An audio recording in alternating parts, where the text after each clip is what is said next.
Oi gente, tudo bem? Começando mais um vídeo e hoje eu tinha que vir aqui falar pra vocês que eu fui enganada. E de onde veio o meu engano? Quando eu decidi ler Jane Eyre, e é disso que a gente vai falar hoje. Para começo de conversa, eu fui enganada, porque quando eu decidi ler Jane Eyre, eu achei que ia encontrar o quê? Um romance romântico, uma história de amor. Por quê? Porque eu já assisti uma das adaptações para o cinema que esse livro teve. E nessa adaptação, a história gira, sim, em torno do romance entre Jane Eyre e o seu patrão. Só que para minha surpresa, gente, quando eu comecei a ler o livro, durante a leitura eu me dei conta de que não. Esse livro, muitas vezes vendido como um romance romântico, na verdade é um romance de formação. Isso porque em um romance de formação a gente tem o foco da história na trajetória, no psicológico, no crescimento do nosso protagonista. E é exatamente isso que acontece nesse livro. A gente conhece Jane Eyre ali aos 10 anos de idade, na sua infância, e descobre que ela é uma menina órfã de pai e de mãe e por isso mora na casa de sua tia com seus primos. Essa mulher nem é parente de sangue da nossa protagonista, ela era casada com o tio de Jane e quando esse tio faleceu, fez a esposa prometer que não deixaria a menina órfã desamparada e cuidaria dela. Mas essa mulher proveu ali o que ela precisava em sentido material, um teto para morar, alimentos, mas nunca deu nenhum tipo de afeto para essa menina. E ela tinha uma carência muito grande por amar e ser amada. Depois de muito sofrimento e de passar por muitas situações ali tristes e constrangedoras, as duas rompem de uma vez e Jane acaba sendo mandada para um colégio interno. E é tão interessante acompanhar o crescimento dessa protagonista. Então, desde a infância, as coisas vinham à mente dela, ela tinha desejo por falar, ela ansiava por ser ouvida, por entender por que ela era obrigada a sofrer tanta injustiça em um lugar que devia ser de amor para ela, o que ela tinha feito para aquela família detestar tanto ela.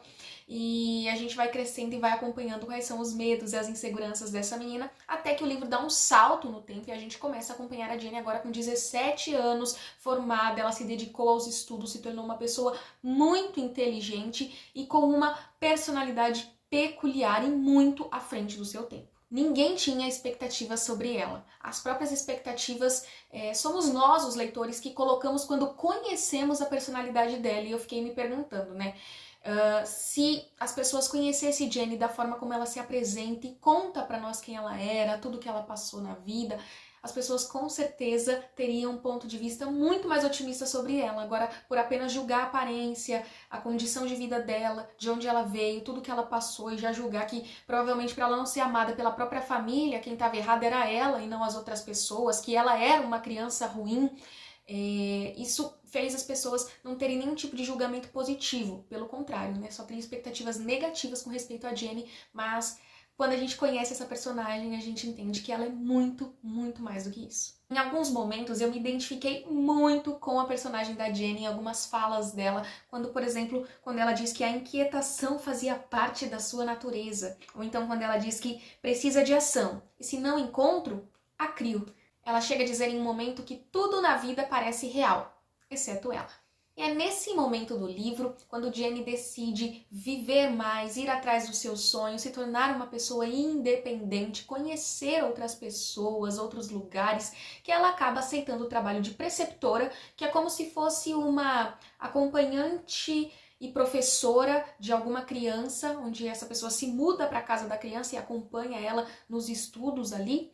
Ela vai para a casa desse homem, que ela vai conhecer e vai se apaixonar, esse homem excêntrico, que ela até fala que não é bonito, inclusive Jane Eyre não é bonita, tá aí outro contraste também com os filmes que sempre colocam os dois personagens com pessoas assim, muito bonitas, mas na verdade nem ele nem ela eram pessoas que chamavam a atenção da sociedade por sua beleza, eram consideradas pessoas extremamente comuns. E como eu disse, ela acaba se apaixonando por esse patrão, mas eu tenho que dizer que eu não torci por esse casal, eu não gostei desse personagem, achei ele em muitos momentos autoritário, achei que ele tentava impor algumas coisas pra Jane, ele era muito mais velho que ela, né, quando a gente lembra, por mais que ela fosse muito inteligente e à frente do seu tempo, ela era uma jovem de 17 anos e ele um homem de quase 40, então essa discrepância também ficava ali martelando na minha cabeça pra não achar muito normal aquele relacionamento.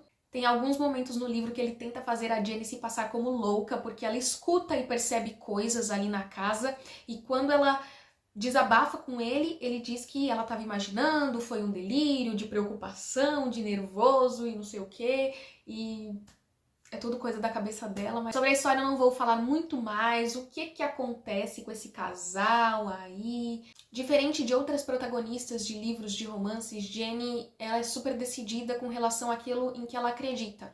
Então, em muitos momentos, para manter, né, aquilo que ela acredita, a sua moral, os seus valores em dia, ela acaba abrindo mão da própria felicidade, do próprio sentimento de pertencimento, em troca de manter realmente essa linha de raciocínio que ela traçou entre o certo e o errado para a vida dela.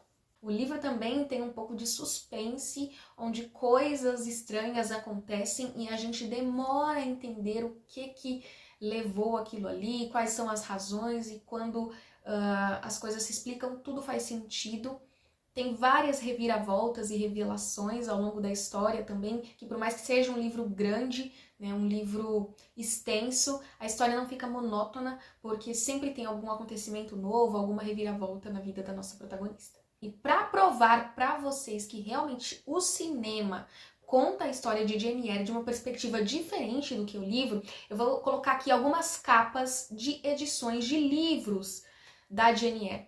Quantas delas vocês estão vendo um casal, né? Um homem e uma mulher, um clima de romance? Não, gente, os livros sempre trazem foco para a nossa protagonista. Inclusive, para mim, a capa mais incrível e mais maravilhosa é essa da editora Zahar, que foi a edição que eu li, porque quando você chega em uma parte determinada do livro, ela faz muito sentido. Essa capa, que tem duas vertentes, né, de uma mesma mulher, faz muito sentido, é sério. Essa capa é incrível. Agora dá uma olhada nas capas dos filmes de Jane Eyre, gente. Aí vocês vão entender o que eu tô falando, né? Pois é, então em resumo, eu fui enganada, mas foi uma enganação positiva, porque eu gostei muito mais do livro do que do filme. Superou as minhas expectativas. Inclusive, há quem diga que muito de Jane Eyre, na verdade, era da personalidade, né? Uma biografia, os sentimentos, os pensamentos e as ações da autora, a Charlotte Brontë, uma das irmãs Brontë. Bom, eu vou ficando por aqui. Obrigada por ter assistido mais esse vídeo. A gente se vê num próximo. Até mais!